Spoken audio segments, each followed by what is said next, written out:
അത്യാവശ്യം പച്ചക്കറികളൊക്കെ ഇട്ടുണ്ടാക്കിയെടുത്ത അന്തസ്സുള്ള ഒരു അടിപൊളി ഫിഷ് ബിരിയാണി കേട്ടോ നമ്മൾ ഉണ്ടാക്കാൻ പോണത്. ഇതെന്താണിത്, പച്ചക്കറി ബിരിയാണിയോ എന്ന് തോന്നുകയാണെങ്കിൽ കുറച്ച് പച്ചക്കറി ബാക്കി വന്നിരുന്നു, അതങ്ങ് എടുത്തിട്ടു, അത്രയേ ഉള്ളൂ.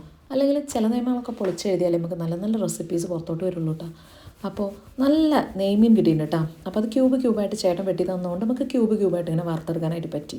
ആ വറുത്തെടുത്ത് അതേ ചട്ടിയിൽ കുറച്ച് വെളിച്ചെണ്ണ ഒഴിച്ചിട്ട് ഇഞ്ചി, വെളുത്തുള്ളി, പച്ചമുളക് ഇതെല്ലാം കൂടെ ചതച്ചതിട്ടിട്ട് നന്നായിട്ട് വഴണ്ട് വരുമ്പം, അപ്പോൾ ആചാരം തെറ്റിക്കേണ്ട കുറച്ച് ഉപ്പൊക്കെ ഇട്ട് സവാള അങ്ങ് വഴറ്റിയെടുക്കുക, വേഗം അങ്ങോട്ട് ആയി കിട്ടും കേട്ടോ. അപ്പോൾ നമ്മുടെ സവാള ഏകദേശം ആയെന്ന് കാണുമ്പം നമ്മുടെ ക്യാരറ്റും ഗ്രീൻ പീസും ഒക്കെ അങ്ങോട്ട് നമ്മുടെ കയ്യിലുള്ള വെജിറ്റബിൾസ് ഇട്ട് കൊടുക്കുക കേട്ടോ.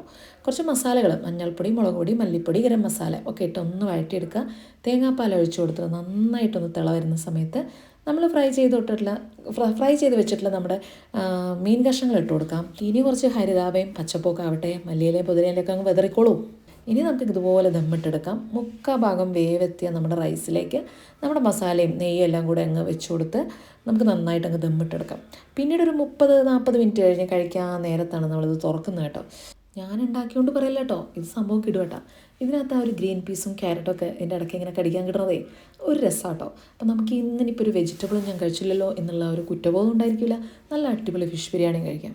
അപ്പോൾ ഇതിൻ്റെ കൂടെ നന്നായിട്ട് പുതിനയെല്ലാം ചേർത്ത് ചതച്ചെടുത്ത അടിപൊളി ചമ്മന്തിയും സവാള, പച്ചമുളക്, തക്കാളിയൊക്കെ ഇട്ടൊരു റേറ്റയും കൂടെ ഉണ്ടെങ്കിൽ സൂപ്പറായിട്ടോ.